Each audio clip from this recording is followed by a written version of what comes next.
Thank you all for joining me this evening. My name is Brother Mark. I'm here with a simple message. My topic is always going to be what we. Okay, thank you so much for joining me this evening. My name is Brother Mark.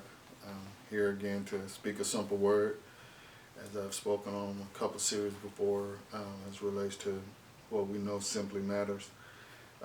This evening, I'm going to start a new series. It's going to be maintaining control of oneself.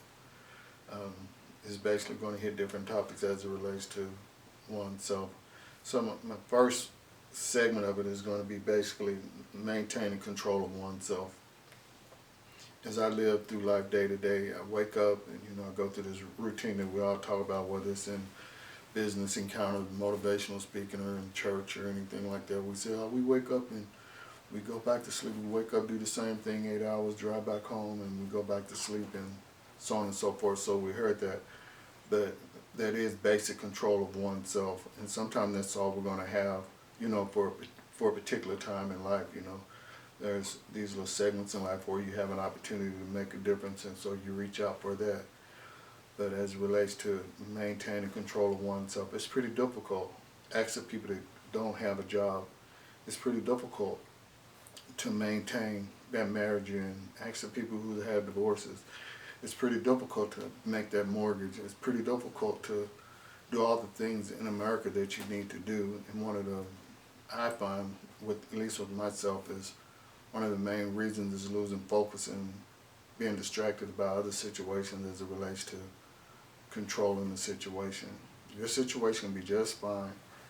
You introduce yourself to somebody, meet somebody, or you get these ideas of grandeur, and you want others to accept it, or you want to move other people in a manner to make these different things happen. It's called controlling the dynamics of a situation, called controlling individuals to do certain things.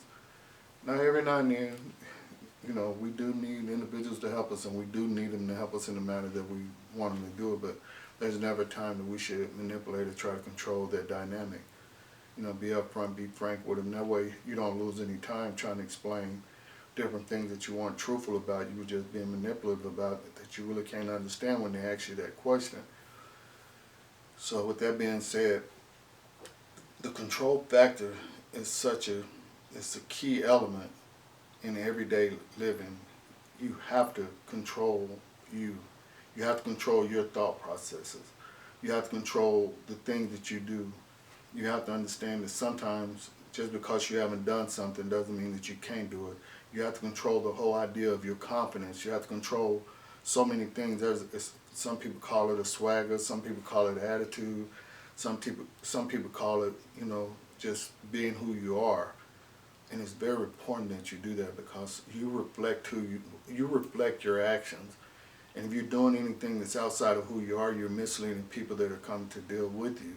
So if you want to have control of the situation, even when people are dealing with you, you must reflect who you are. And so in order to do that, in order to reflect who you are, you have to have control of yourself.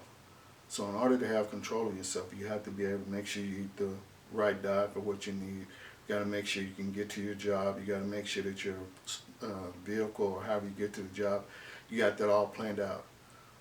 Folks, that's a 24-hour day. Controlling you is a 24-hour day job. So why would you want to control another? My desire to control anybody is zero. Now, if you're in my circle and we have a plan together, then we have to make sure we have understanding that we're going down the same path, and there's no, confusion in the direction that we're taking, because that it causes a loss of time, which is not good. But that's not control, that's negotiation. That's being upfront, that's being frank. But at the end of the day, if you lose control of yourself, if you give control of yourself to someone else, if you give control because you believe this or you believe this, and you find yourself, and there's a few of us out here, we just waking up every day hoping and believing that somehow this situation that we done put ourselves in is going to just miraculously stop. No, you have to regain control of yourself.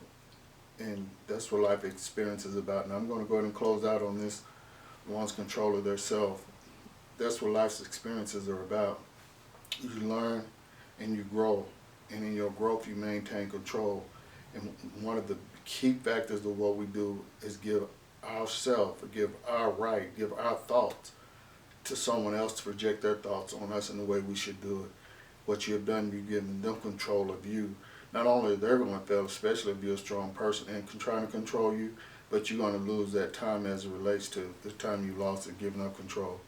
So again, you know, maintain oneself and leave the desire to control someone else alone.